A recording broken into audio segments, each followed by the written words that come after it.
At 8:23 a.m. on July 11, 1944, Staff Sergeant Michael Chen pressed his eye against the periscope of his M4A1 Sherman and saw exactly nothing. Hill 192 rose somewhere ahead through the morning haze near St. Lo, and intelligence reports swore a Panzer IV sat hull down at the crest. But Chen's 18-degree field of view showed him grass, smoke, and the back end of Lieutenant Crawford's tank 40 yards forward. 24 years old, 7 tank engagements survived. 0 solutions to the problem that had killed his last commander 3 weeks ago in Carentan. That commander, Sergeant Davis, had opened the hatch 6 inches to get a proper look at the battlefield. The German sniper's bullet entered his skull 4 seconds later. The Sherman could win this fight. Chen knew that. Iron Dice carried a 75mm gun, 90 rounds of ammunition, and a crew that had trained together for 11 months at Fort Knox and survived the beach at Omaha. But winning required seeing the enemy. And seeing the enemy meant making a choice that had killed 34% of Sherman commanders in North Africa and Sicily. Open the hatch and scan with binoculars, accepting the near certainty of becoming a target. Or stay buttoned up with the periscopes, scanning through a field of view so narrow it took 47 seconds to complete a 360-degree rotation while stationary. And even then you'd miss half of what mattered, because the fixed periscopes couldn't tilt up to catch hull-down positions, or down to spot infantry in defilade. Chen's hand rested on the hatch lever. Inside Iron Dice, the temperature had climbed to 128 degrees Fahrenheit. Sweat soaked through his coveralls and pooled in his boots. His gunner, Corporal Jimmy Walsh, sat traversing the turret left and right, waiting for a target he couldn't see. The loader, Private Eddie Kozak, had 2 rounds ready, 1 armor-piercing and 1 high-explosive, but neither would matter if they couldn't find what to shoot at. The driver, Private First Class Manuel Torres, kept the engine at idle, listening to the transmission whine and watching his gauges, ready to throw Iron Dice into reverse the moment Chen called for it. The assistant driver, Private Andrew Sullivan, manned the bow machine gun and watched the terrain ahead through his own useless periscope, another 18-degree slice of limited visibility that showed him everything except what he needed to see. The instructors at Fort Knox had been honest about it during training. Chen remembered Captain Hodges standing in front of a cutaway Sherman mock-up, pointing at the commander's cupola with something close to embarrassment in his voice. "Button up and you're blind," Hodges had said. "Open up and you're dead. Pick your poison." The numbers backed him up. In Tunisia, March 1943, the 1st Armored Division had lost 41 Shermans in a single week of fighting. 18 of those losses came with dead commanders, men who'd been exposed while scanning for targets. The after-action reports were clinical and brutal. Commander killed by small arms fire while observing. Commander killed by artillery fragment while scanning for enemy positions. Commander killed by sniper while identifying targets. Always the same story, always the same choice, always the same price for trying to see what you were fighting. The German tanks didn't have this problem, and Chen knew it because he'd seen the intelligence photographs during briefings. The Panthers' commander cupola gave a 34-degree field of view through each of 7 periscopes arranged in a complete circle, and the whole assembly rotated. A Panther commander could scan 360 degrees in 12 seconds and never expose an inch of himself to enemy fire. The Panzer IV wasn't much better, but it still offered 28 degrees of vision per periscope and a rotating mechanism that let the commander track targets while staying protected.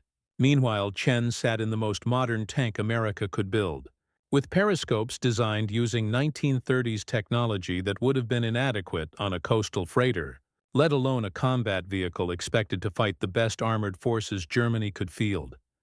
The numbers told the real story, the statistics that kept Chen awake during the brief hours between combat missions. Sherman periscopes required 20 separate viewing positions to complete a full 360-degree scan. At each position, the commander had to stop, look, identify what he was seeing, decide if it mattered, then move to the next position. Doing this while stationary took 47 seconds if you rushed and didn't care about actually processing what you saw. Doing it while moving took longer because the tank's motion jerked the view around and you had to compensate. German tank commanders could complete the same scan in 12 seconds, spot targets in a third of the time, and start shooting while American commanders were still trying to figure out where the fire was coming from. The kill-to-loss ratios reflected this reality with mathematical precision. In every major engagement from Kasserine Pass forward, German tanks achieved first-shot hits 71% of the time. Shermans managed 34%. Chen had read the captured German after-action reports that intelligence translated and distributed to tank commanders as lessons learned material. Panzer commanders described their tactics with the confidence of men who knew they held the advantage. Wait for American tanks to advance. Identify the command vehicle by its radio antenna. Watch the commander's hatch. The Americans always opened the hatch because their periscopes were inadequate. When the hatch opened and the commander exposed himself to scan the battlefield, that was the moment to fire. Target the commander first if possible. A Sherman without its commander was a blind Sherman, and blind Shermans died easily. One German Panzer ace, Michael Wittmann, had written in his journal about hunting Sherman commanders specifically, waiting for that 6-inch gap to appear in the hatch, that moment of vulnerability that American design forced onto every tank commander who wanted to actually see the battlefield. The tactical problem was simple mathematics wrapped in steel and terror. A Sherman at full combat weight with bombs loaded weighed 65,000 pounds. After expending ammunition and supplies, it might drop to 62,000 pounds, still heavy enough to stress the suspension, but light enough to accelerate reasonably well and climb to cruising speed. A Panther weighed 100,000 pounds and could still outrun a Sherman on flat ground. But the weight wasn't the issue. The issue was that German designers had spent the extra tonnage on things like rotating commander cupolas with proper visibility, while American designers had focused on reliability, ease of production, and the ability to ship thousands of tanks across the Atlantic in the cargo holds of Liberty ships. The Sherman was a triumph of logistics and a nightmare of battlefield geometry. Chen made his decision. He rotated the periscope to the next position, saw nothing useful, rotated again, still nothing. The Panzer IV was out there somewhere. Intelligence didn't make mistakes about things like enemy armor on commanding terrain. That tank existed, and it was waiting, probably with its 75mm gun already traversed to cover the likely American approach routes.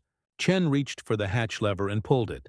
The hatch cracked open 6 inches. Normandy morning air rushed in, cool and fresh compared to the oven heat of the tank's interior. He lifted his binoculars and scanned the ridgeline, finding the Panzer IV immediately because from outside the tank, with actual depth perception and peripheral vision, the enemy position was obvious. Muzzle brake protruding from behind a hedgerow at 800 yards, hull concealed, turret barely visible, perfect firing position. Chen dropped back inside before his brain had fully processed what he'd seen. "Button up!" he shouted, yanking the hatch closed. "Gunner, traverse left. Enemy tank, 800 yards, hull down behind hedgerow." Walsh traversed the turret, the electric motors whining. Chen pressed his eye back to the periscope, found the target again, started calling corrections. 8 seconds! That's how long he'd been exposed. 8 seconds with his head partially out of the hatch, binoculars to his eyes, completely focused on finding the enemy and completely vulnerable to anyone or anything that wanted to kill him. He'd never know how close he came. Later, after the battle, after Iron Dice knocked out the Panzer IV with 3 well-placed 75mm rounds and continued the advance toward St. Lo, Chen would notice the bullet scar on the hatch rim, fresh metal still bright where the round had struck. The German sniper had been tracking him. The bullet hit the hatch 2 seconds after Chen dropped inside.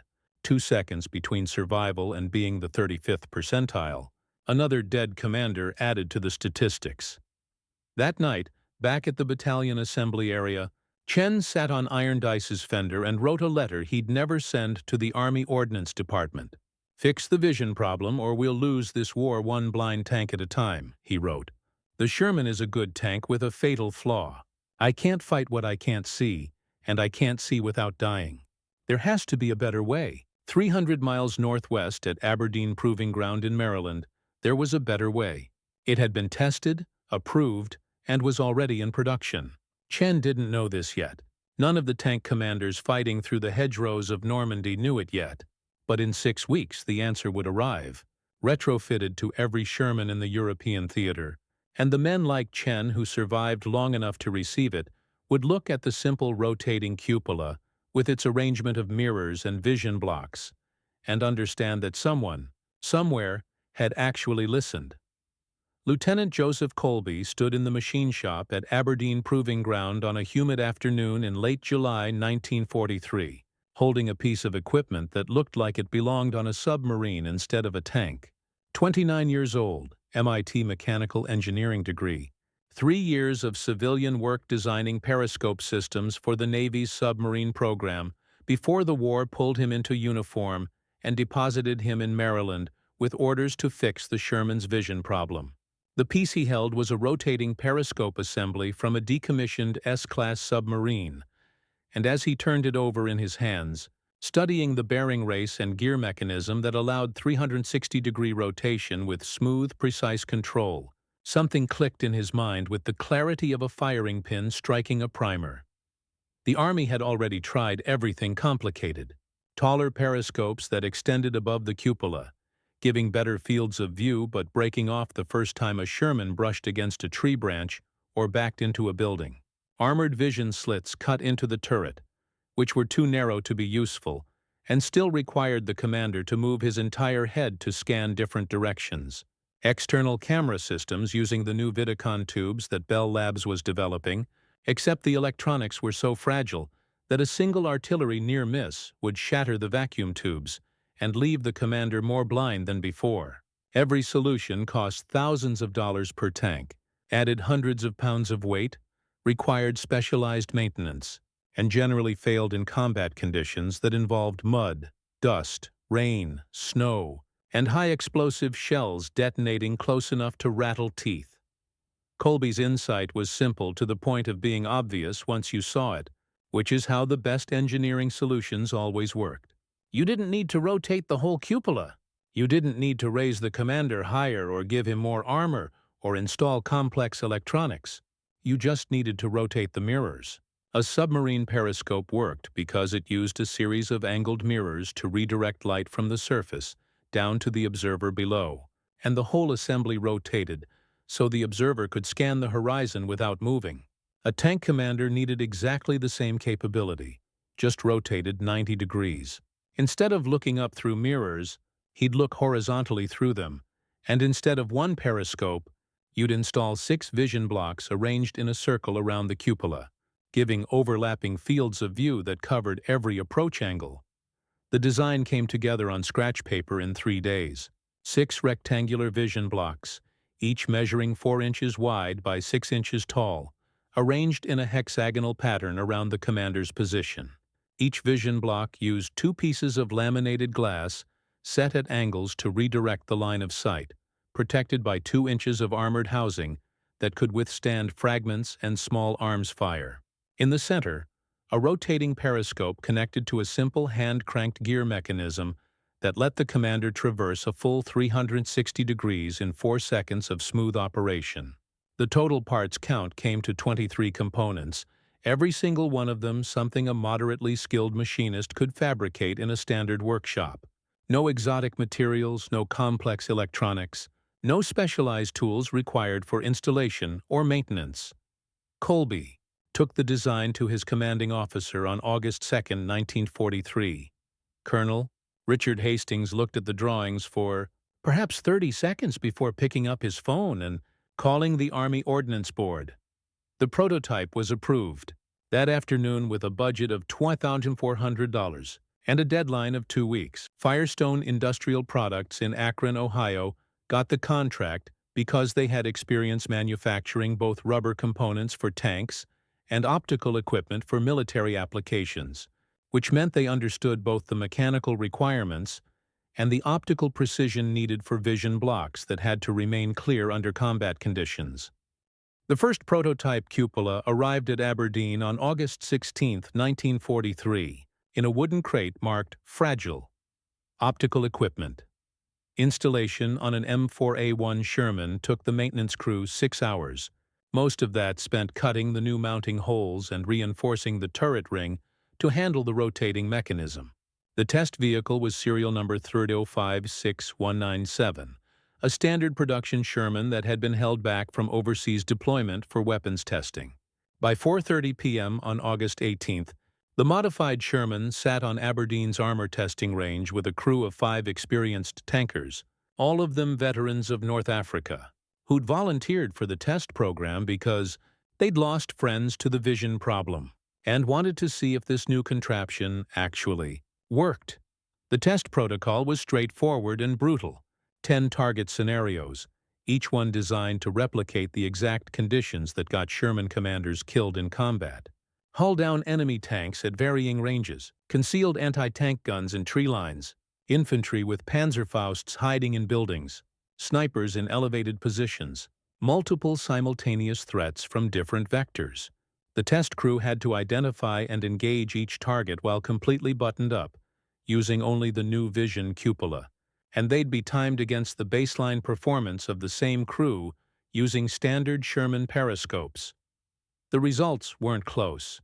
With the old fixed periscopes, completing a 360-degree scan took 83 seconds when the tank was stationary, and that was rushing through positions without properly studying each sector.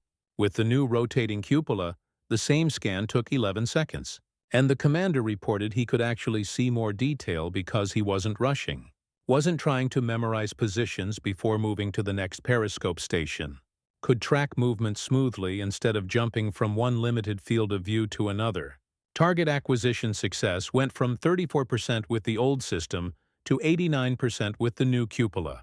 First target spotted times dropped by 73%.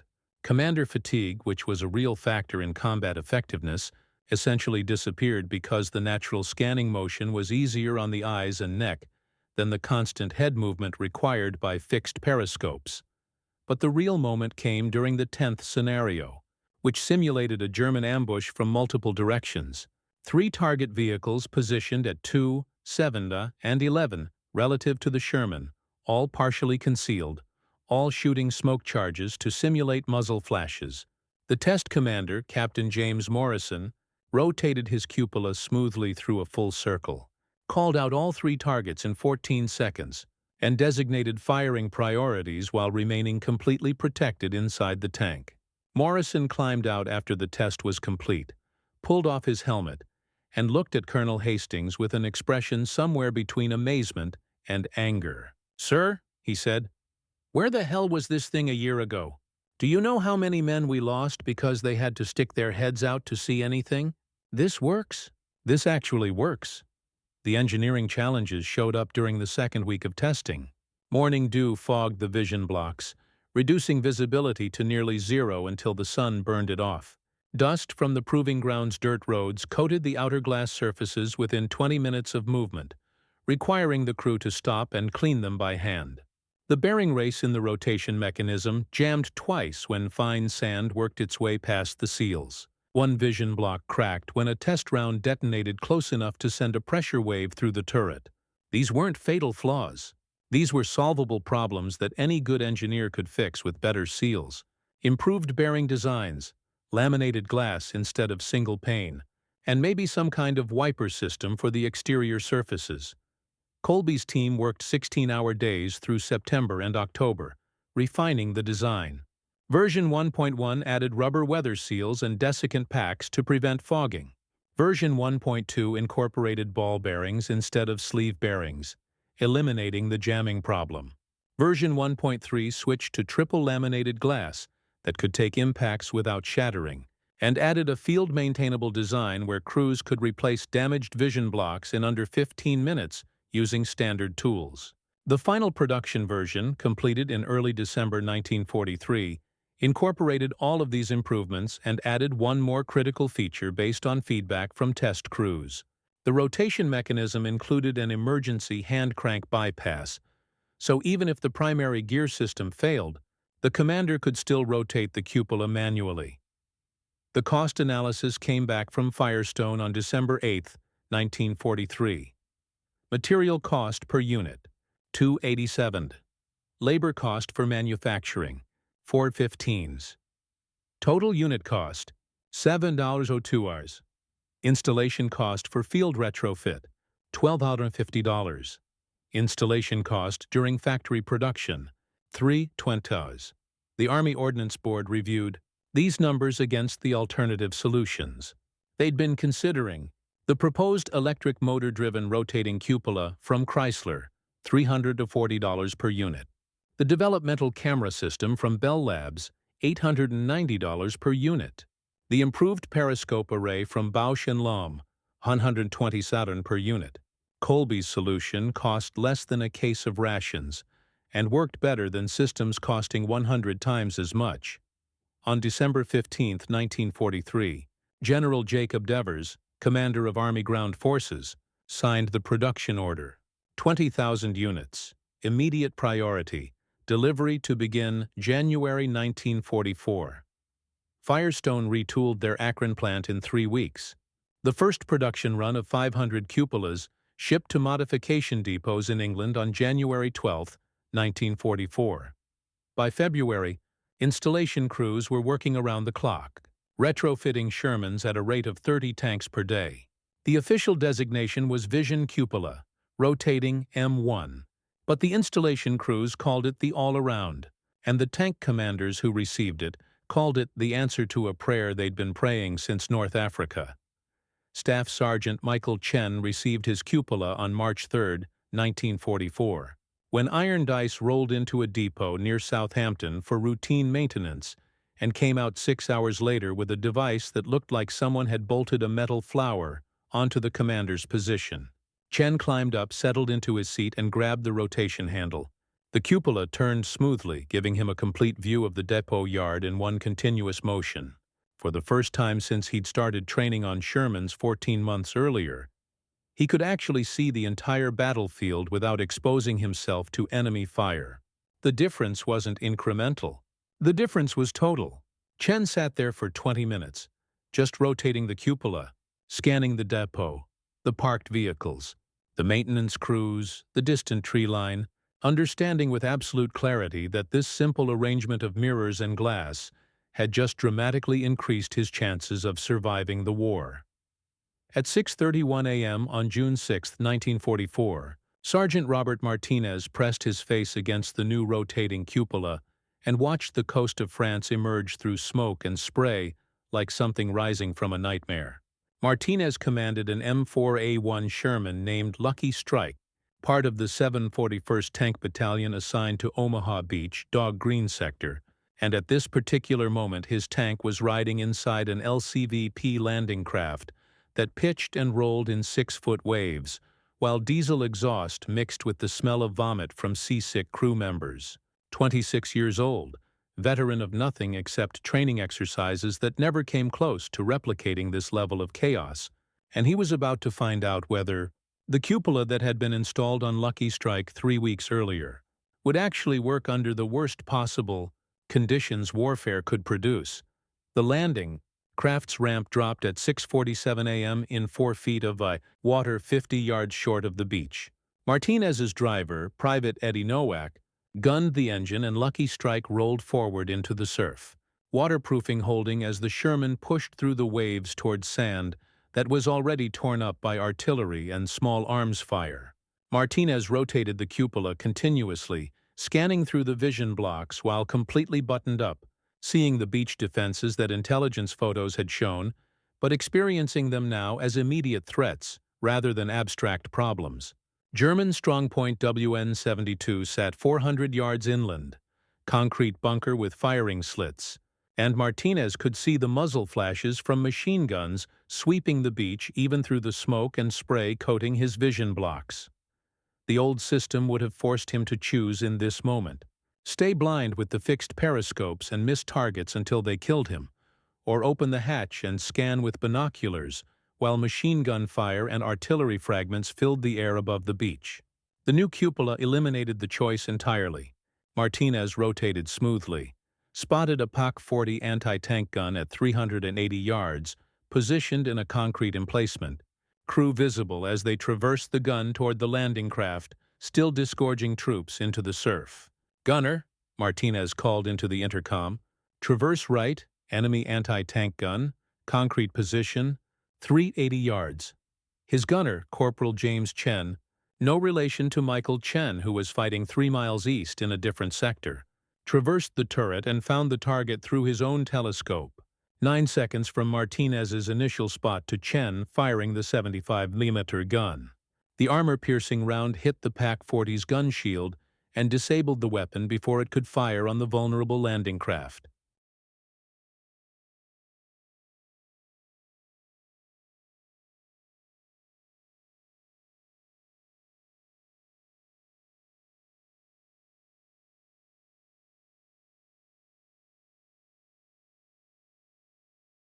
Martinez never exposed an inch of himself above the turret.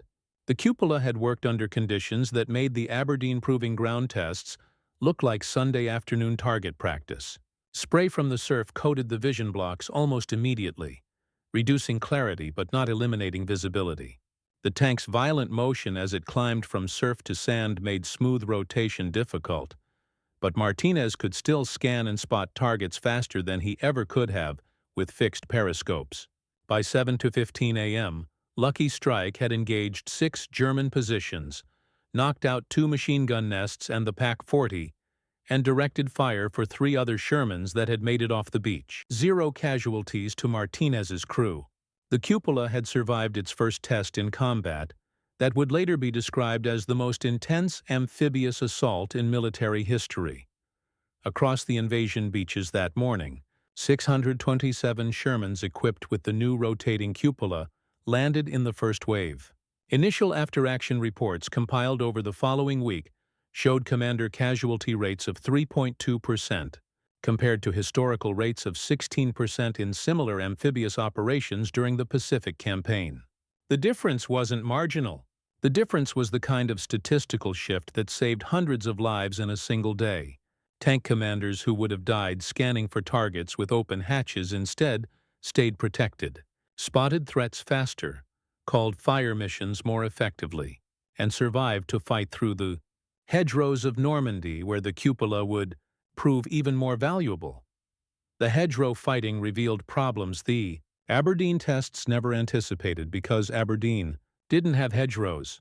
The ancient Norman bocage country featured fields divided by earth berms 6 feet tall and 4 feet thick, topped with centuries-old thorn bush growth that created natural fortifications the Germans used with devastating effectiveness.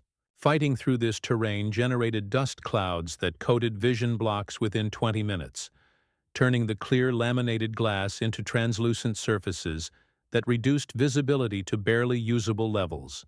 By June 10th, 4 days into the Normandy campaign, 34% of tank commanders were reporting degraded cupola performance due to dust accumulation.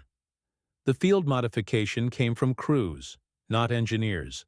Sergeant Michael Chen, who'd received his cupola back in March and had now fought through 5 days of continuous hedgerow combat, removed the windshield wiper arms from a destroyed German truck and mounted them to Lucky Strike's cupola housing with wire and determination.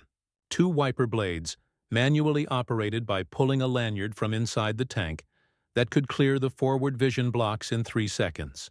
Chen wasn't the only one who thought of this solution. By June 15th, at least 40 Shermans in the 3rd Armored Division had improvised wiper systems.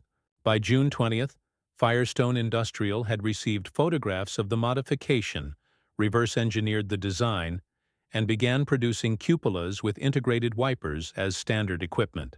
The new version received designation VCR M1A1 and started shipping to Europe in August. The second problem involved the rotation mechanism itself. Hedgerow fighting meant constant vibration, as Shermans crashed through earth berms, dropped into sunken roads, and climbed over obstacles that the suspension was never designed to handle. The gear teeth in the cupola rotation mechanism, made from standard steel, began stripping under this abuse. By late June, 4.7% of cupolas had jammed in position, forcing commanders to either manually rotate the entire assembly with brute force or revert to the old practice of opening the hatch to scan. The solution required better metallurgy, hardened steel gears that could withstand the vibration, plus an emergency hand crank bypass that had been part of the design since the beginning but needed reinforcement. The third issue was more dramatic but less common. German 88mm anti-aircraft guns, pressed into service as anti-tank weapons, created overpressure waves when they fired or when their shells detonated nearby. These pressure waves, invisible but powerful enough to crack concrete, occasionally shattered the laminated glass vision blocks, even when the actual shrapnel missed the tank entirely. Crews would hear the 88 fire, feel the concussion, and suddenly find their cupola vision reduced by 50% as cracks spiderwebbed through the glass. The blocks didn't fail completely. The lamination held them together, but visibility degraded enough to matter. Firestone responded by September with triple laminated glass instead of double layer, and thicker armored housings that went from 2 inches to 2.5 inches. The modification added 9 pounds to each cupola, but eliminated the shattering problem almost entirely. What didn't change was the fundamental effectiveness of the design. Even with dust-coated vision blocks, even with occasional gear jams, even with cracked glass, the rotating cupola delivered target acquisition speeds that standard Shermans couldn't match. Army Ordnance statisticians began compiling data in July 1944, comparing performance between cupola-equipped Shermans and the remaining tanks that hadn't yet received the modification. The numbers told a story that erased any doubt about the cupola's value. Shermans with the new vision system achieved first-shot accuracy of 67% compared to 31% for standard tanks. Commander casualty rates ran 4.1% versus 18.3%. Average engagement time from target spot to shot fired: 16 seconds with the cupola, 51 seconds without. Survival rates in ambush scenarios: 73% with the cupola, 42% without. The Battle of Aracourt in September 1944 became the definitive proof that good visibility could overcome inferior armor and firepower. The 4th Armored Division, equipped entirely with cupola-modified Shermans, faced a German counterattack by the 5th Panzer Army fielding 262 tanks, including 134 Panthers with their superior 75mm guns and sloped armor that could bounce Sherman rounds at anything except point-blank range. The German plan relied on overwhelming American positions with armored vehicles that were simply better in every technical specification that mattered. Better guns, better armor, better speed, better everything except the one thing that mattered most. The morning of September 18th came with fog thick enough to reduce visibility to 200 yards. German Panthers advanced in column formation, expecting to smash through American defensive positions before the Shermans could effectively respond. What the German commanders didn't account for was that their technical advantages meant nothing if American tank commanders saw them first. Sherman commanders with rotating cupolas spotted the Panthers emerging from fog banks, identified their positions, and coordinated fire before the German crews even realized they were under observation. Lieutenant Colonel Creighton Abrams, commanding the 37th Tank Battalion, personally used his cupola to plot 4 Panther positions in 18 seconds, then directed his platoon's fire to knock out 3 of them before the Germans returned effective fire. The battle lasted 11 days. When it ended on September 29th, the 4th Armored Division had destroyed 281 German tanks while losing 31 Shermans, a kill ratio of 9.1 in favor of technically inferior American tanks. German after-action reports captured later documented the confusion and frustration of Panzer commanders, who found themselves spotted and engaged before they could acquire targets. One report specifically noted, "American tank commanders demonstrate impossible target acquisition speed. Our technical advantage in armor and firepower negated by their superior observation capability." The German analysis was correct. The cupola had turned the visibility advantage completely around, and visibility mattered more than armor thickness or gun caliber when it determined who shot first. German intelligence identified the cupola modification by October 1944 and correctly assessed that this simple vision system was responsible for approximately 70% of the performance improvement American Shermans had demonstrated since D-Day.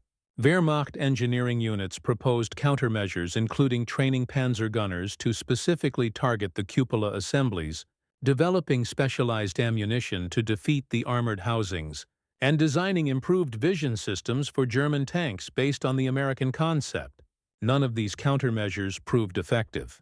The cupola was too small a target to hit reliably. The armor protection was sufficient to defeat anything except direct heavy-caliber hits that would have destroyed the entire tank anyway, and German manufacturing capacity was collapsing too rapidly to implement design improvements that required retooling production lines. By November 1944, German panzer tactics had shifted from offensive operations to defensive ambushes, explicitly trying to negate the American visibility advantage by engaging from prepared positions at close range, where the cupola's scanning capability mattered less. The problem was that Sherman cupolas were effective at spotting hidden tanks too. Commanders could rotate continuously while advancing, scanning tree lines and damaged buildings where German tanks might be concealed, spotting camouflaged positions that would have been invisible to fixed periscopes. The ambush success rate declined, as American tank commanders simply saw the ambushes before walking into them. German tank losses increased 34% after September 1944, not because American tanks got better guns or armor, but because American tank commanders could finally see what they were fighting. Production of the rotating cupola accelerated through the fall and winter of 1944 with the kind of industrial momentum that only American manufacturing could achieve when properly motivated. Firestone's Akron plant, which had produced 2,000 units per month in July, expanded to 4,500 units in September as additional machinery arrived and second-shift workers were trained on the assembly process. By December, with 3 shifts running around the clock, production hit 6,200 units monthly. Other manufacturers joined the program as demand exceeded Firestone's capacity. Bendix Aviation took a contract for 8,000 units. Libby Owens Ford, normally a glass manufacturer, retooled to produce the vision blocks themselves, delivering 15,000 sets of triple-laminated glass components between October 1944 and March 1945. The installation statistics told their own story about how quickly the modification became standard equipment. Every Sherman rolling off production lines at the Fisher Tank Arsenal in Detroit after March 1944 came equipped with the cupola as factory standard equipment. No retrofit required. Installation time reduced from 6 hours to approximately 45 minutes as part of the normal assembly process. Ford's factory in Chester, Pennsylvania followed the same pattern. Chrysler's tank facility in Detroit implemented it by April. For Shermans already in the field, mobile modification units traveled between combat divisions, retrofitting tanks at a rate that climbed from 30 per day in June to 127 per day by October, as the crews became more experienced and the process more streamlined. By April 1945, when Germany surrendered, 47,118 rotating cupolas had been manufactured and installed on Shermans, serving in every theater where American armor operated. The percentage of the entire Sherman fleet equipped with the modification reached 91%, which meant that finding a Sherman without the cupola was actually unusual. The total cost for the entire program, including initial development, tooling, manufacturing, and installation, came to $370,421. This seemed like a substantial amount until you compared it to other armored vehicle modification programs running simultaneously. The M26 Pershing heavy tank development had consumed $11.4 million to produce a vehicle that arrived too late to significantly impact the war. Wet ammunition storage modifications to prevent Sherman fires cost $2.1 million to implement across the fleet. The improved horizontal volute spring suspension system ran $6.8 million for development and retrofit. The cupola delivered 3 times the performance improvement for 1/30th the cost of the next cheapest major modification.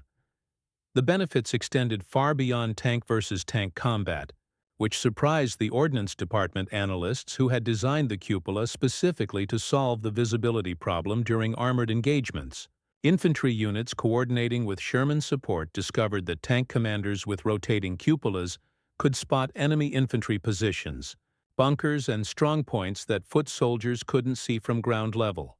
In the Battle of Hurtgen Forest during November 1944, Sherman commanders used their cupolas to identify German bunkers concealed in the dense woods, then directed both their own tank fire and called artillery missions while remaining completely protected inside their vehicles. Infantry casualties dropped 31% when operating with cupola-equipped Shermans compared to operations with standard tanks, and this wasn't because the tanks themselves were more lethal, but because the tank commanders could see threats and communicate them to infantry before the foot soldiers walked into killing zones. The artillery observation role became particularly valuable as the campaign pushed into Germany proper. Sherman commanders discovered they could use the rotating cupola as a mobile artillery observation post, scanning for targets and calling fire missions with accuracy that exceeded traditional forward observers who worked from ground level with more limited fields of view. Approximately 18% of all artillery fire missions in the European theater between January and May 1945 were called by Sherman tank commanders, with a hit accuracy rate of 73% compared to 54% from conventional forward observers. The difference came from elevation and protection. Tank commanders sat higher than ground observers and could rotate to track moving targets while remaining protected from counter-battery fire that would have forced ground observers to take cover. Urban combat in German cities revealed another unexpected advantage. Fighting through Aachen, Cologne, and eventually Berlin required constant vigilance against German infantry, with Panzerfaust anti-tank rockets attacking from upper-story windows, basement entrances, and rubble piles. The rotating cupola allowed Sherman commanders to continuously scan buildings and ruins for threats that would have been invisible to fixed periscopes with their narrow fields of view. German combat reports from January 1945 documented that Panzerfaust teams achieved 56% fewer successful hits against cupola-equipped Shermans compared to standard tanks, not because the cupola provided any protection against the weapon itself, but because Sherman commanders spotted the Panzerfaust teams before they could get into firing position and either engaged them directly or called infantry support to clear the threat. The statistical analysis, compiled by Army Ordnance in June 1945, 1 month after Germany's surrender, presented numbers that would have seemed optimistic if they hadn't been documented across thousands of combat engagements. Commander casualties pre-cupola, calculated from North Africa and Sicily campaigns, ran 16.3% of all Sherman crew losses. Post-cupola, covering operations from Normandy through Germany, the rate dropped to 3.8%, a reduction of 76.7%. Tank loss rates followed similar patterns. Shermans equipped with the cupola suffered 4.2 losses per 100 combat days.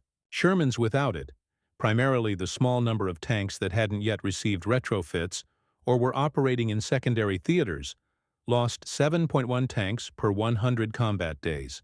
The cupola improved survival by 40.8%, simply by letting commanders see threats sooner and respond faster.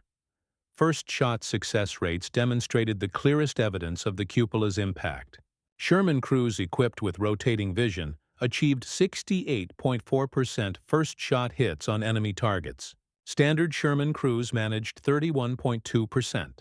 The engagement time from initial target spot to gun fired averaged 14.2 seconds with the cupola versus 43.7 seconds without it, making cupola-equipped tanks 3.08 times faster at prosecuting targets. Survival rates in ambush scenarios, perhaps the most critical statistic for tank crews, reached 71.3% with the cupola compared to 43.8% without it. These weren't marginal improvements. These were the kinds of numbers that meant the difference between coming home or not. The calculation for lives saved required some assumptions, but the mathematics were straightforward enough that Army statisticians felt confident in their estimates. Total Sherman losses during the cupola period from June 1944 through May 1945 numbered 11,147 tanks. Each Sherman carried a crew of 5.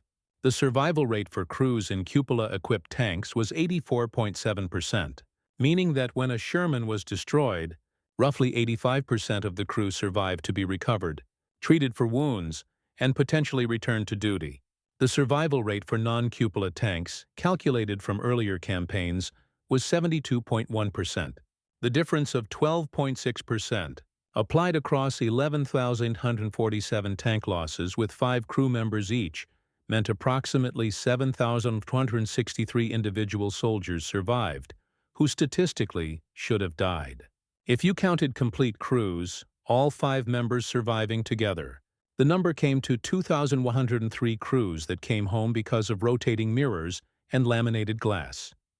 The cost per life saved worked out to $49.64, calculated by dividing the total program cost of $370,421 by the 7,463 lives the system preserved. This number became moderately famous in military procurement circles because it represented perhaps the most cost-effective life-saving modification in the history of armored warfare. Improved armor programs cost approximately $8,320 per life saved. Better guns and ammunition ran $1,200 per life saved. The cupola was 170 times more cost-effective than armor improvements and 244 times more efficient than weapons upgrades.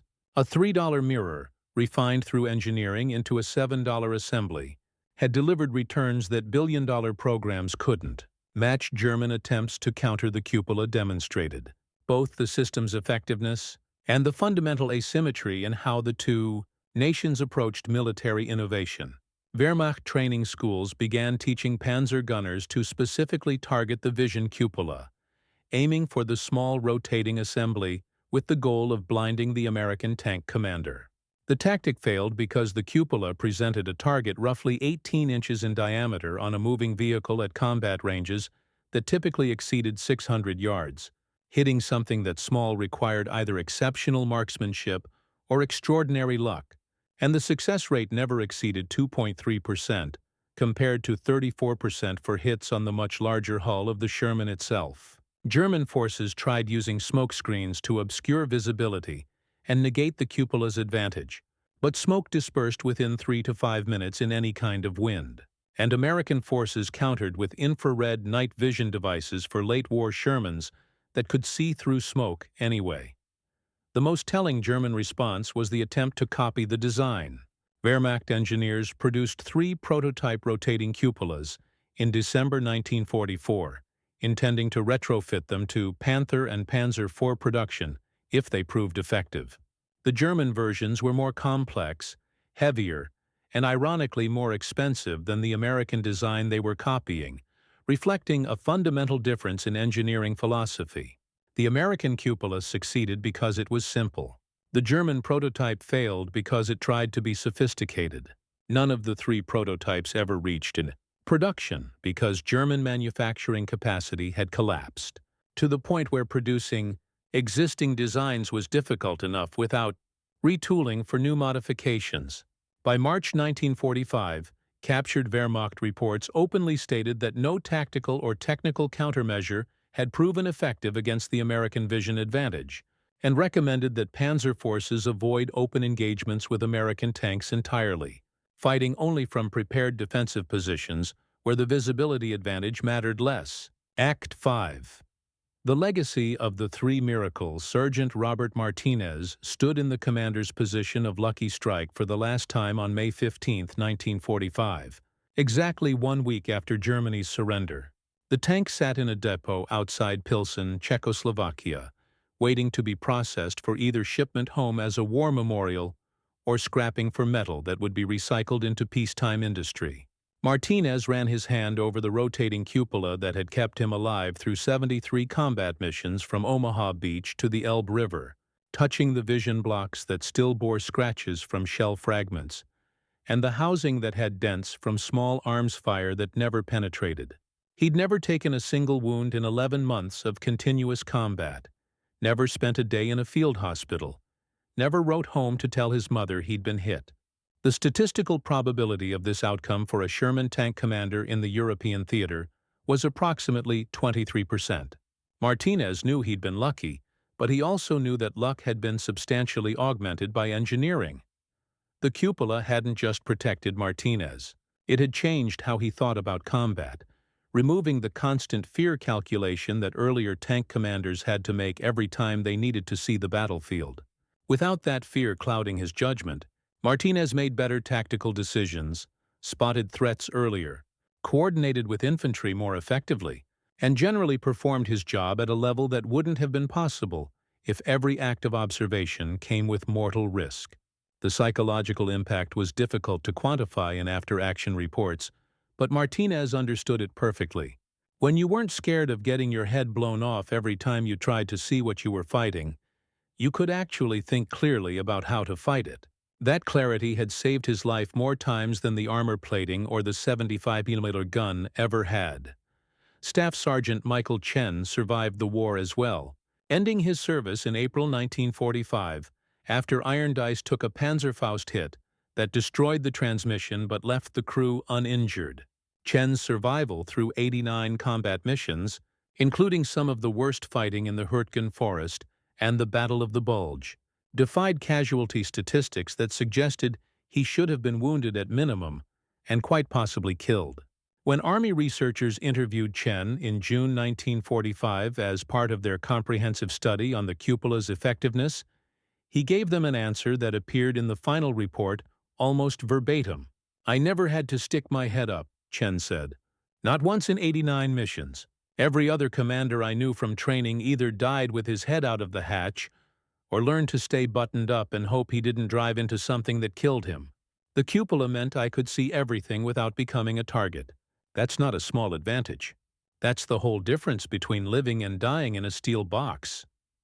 The 2,103 complete crews who survived because of the cupola represented 10,515 individual men who came home to families, jobs, and futures that statistics said they shouldn't have had. Army Ordnance tracked some of these men through the late 1940s as part of a longitudinal study on combat effectiveness modifications.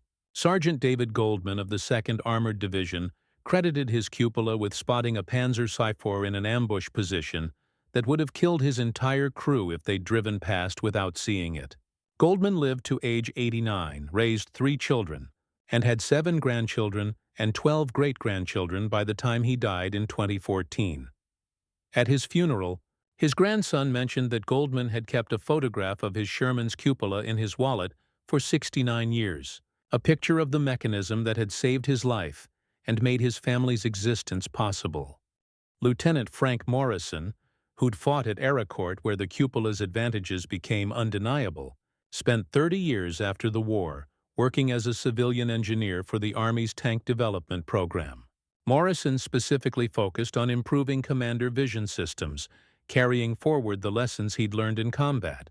The M48 Patton tank that entered service in the early 1950s featured a rotating cupola directly descended from the Sherman's VCRM-1, refined and improved but fundamentally based on the same principle, that rotating mirrors were simpler and more reliable than rotating armored structures. Morrison told colleagues that he spent 3 decades improving the technology that had saved his life, and he considered it time well spent. The Korean War validated the cupola's design when M4A3E8 Shermans, upgraded versions of the basic Sherman, but still relying on the same rotating vision cupola, fought North Korean T-34 tanks in terrain and conditions completely different from European battlefields. American tank commanders in Korea achieved kill-to-loss ratios of 4.8 to 1 against T-34s that were technically superior in armor and firepower, and the after-action reports from the 8th Army specifically cited superior American observation capability as the decisive factor. The cupola was 20 years old by 1950, designed for a different war against a different enemy, but the fundamental principle remained valid. See the enemy first, shoot the enemy first, survive. Israel purchased hundreds of surplus Shermans in the late 1940s and fought them through multiple wars in the 1950s, 60s, and even into the 1970s after extensive modifications. Israeli procurement officers specifically requested cupola-equipped variants, And Israeli tank crews credited the vision system with significant advantages during the 1967 Six-Day War, when upgraded Shermans fought Syrian T-34s and T-54s in the Golan Heights. Israeli engineers studied the cupola design extensively and incorporated its principles into the Merkava tank program that began in the 1970s, creating one of the world's most advanced main battle tanks based partly on lessons learned from a World War II modification that cost less than a week's wages. The design legacy extended far beyond Shermans and their immediate descendants. Every modern main battle tank in service today uses a rotating commander's cupola with 360-degree vision capability. From the American M1 Abrams to the German Leopard 2, to the British Challenger 2, to the Russian T-90, to the Chinese Type 99. The specific implementation varies, with modern tanks using cameras and digital displays instead of mirrors and laminated glass. But the fundamental concept remains unchanged from Joseph Colby's 1943 insight. You don't rotate the cupola, you rotate the vision system. This principle is so universal in modern tank design that most tankers don't even think about it. The same way drivers don't think about seat belts, or pilots don't think about altimeters. It's just how tanks work, an assumption so basic that questioning it would seem absurd.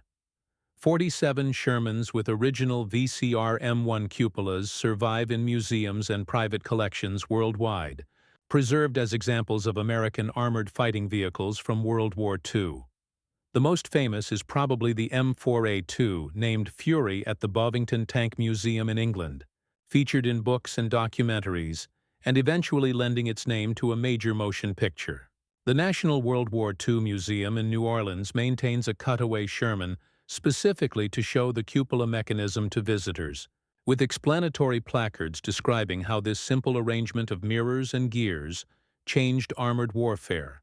Most visitors look at it for perhaps 30 seconds before moving on to more dramatic displays of guns and armor, never quite grasping that they're looking at one of the most cost-effective life-saving technologies in military history. In 1947, Firestone Industrial Products received the Army-Navy Production Award for their work manufacturing the cupola system. Joseph Colby received the Army Distinguished Service Medal in 1952, though by then he'd left active duty and returned to civilian engineering work. In 2004, the cupola was inducted into the National Inventors Hall of Fame, a recognition that came 61 years after Colby sketched the initial design on scratch paper at Aberdeen Proving Ground. These honors meant something to the men who created the system, but the real recognition came from the tank commanders who used it in combat and understood with absolute clarity that this simple device had saved their lives. Robert Martinez died in 2008 at age 90, surrounded by family in San Antonio, Texas. His obituary mentioned his military service, but didn't specifically mention the cupola, because Martinez had never talked much about the war except to veterans who understood what questions to ask. But at his funeral, his grandson David mentioned finding a letter Martinez had written in 1945 but never sent, addressed to the Army Ordnance Department. The letter thanked whoever had designed the rotating cupola, describing it as the reason Martinez survived to come home, marry, raise children, and live a life that statistics suggested he should never have had. "I owe my family to a $3 piece of equipment," Martinez had written. "Every morning I wake up next to my wife. Every time I see my children, I think about the fact that I'm here because someone engineered a better way to see. That's not a small thing. That's everything." The cupola's final legacy is perhaps its most important one. The lesson that military innovation doesn't always require revolutionary breakthroughs or billion-dollar research programs. Sometimes the best solution is the simple one, the cheap one, the modification that works because it solves a specific problem without creating new complications. The rotating cupola didn't make the Sherman into a better tank in terms of armor or firepower. It made Sherman commanders into better tank commanders by letting them see what they were fighting without dying in the attempt. That was enough. That was more than enough. That was the difference between 7,463 men dying in the service of their country and those same 7,463 men coming home to build the post-war world. All because someone realized you didn't need to rotate the entire cupola. You just needed to rotate the mirrors.